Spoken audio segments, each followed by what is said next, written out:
Hello guys, good morning. आज इथूनला गेलो तर आम्ही कावेल उतरायला, कारण की मला बरा नव्हता वाटत. मग काही निघलो आम्ही त्यांची उरणला जावाला. स्कूटी बरं जेनपीटीवरच लावू. मग स्कूटी लावली जेनपीटीवर, आम्ही निघलो. बसला काही थांबलो नाही, सरळ रिक्षाने बसलो आणि निघलो. उरणमध्ये पोचलो आणि भाविकाला खायला घ्यायचा होता ना, मला पण खायचा होता. मग गेलो ते दुकानात, खावाला घेतला. खात आम्ही हॉस्पिटलमध्ये गेलो. ते डॉक्टर आली नव्हती, मग वेट केला. वेट करसपर्यंत मग आम्ही व्हिडिओ काढली फिल्टर लावून मस्तपैकी. मग काय थांबलो जराशी आणि हॉटेलमध्ये गेलो आम्ही. मग जेवायला जेवायची इच्छा नव्हती म्हणून भाविकाला बोललो लाईट आपण पावभाजी खाऊ बरं. मग पावभाजी ऑर्डर केली ना, घेतली खावाला. पावभाजी खाल्ली वगैरे आम्ही निघलो जायला.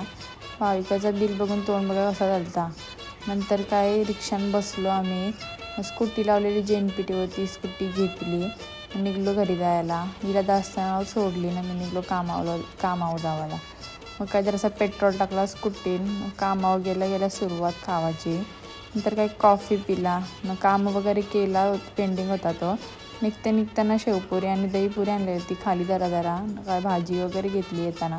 मी बघा हार्दिक पांड्या आलता आज आमच्या घरा. नंतर काय नितवीला आणलेली मी, तिला खेळवली. नंतर देवपूजा वगैरे केली. मग काय अंडी उकडत ठेवलेली, कारण की जेवायला बनवायचा होता. मग अंड्यांचा कालवण बनवायचा होता म्हणून मग अंडी वगैरे बॉईल केली, कापली मस्तपैकी. ज्या बनत होता त्या बनवून दिला.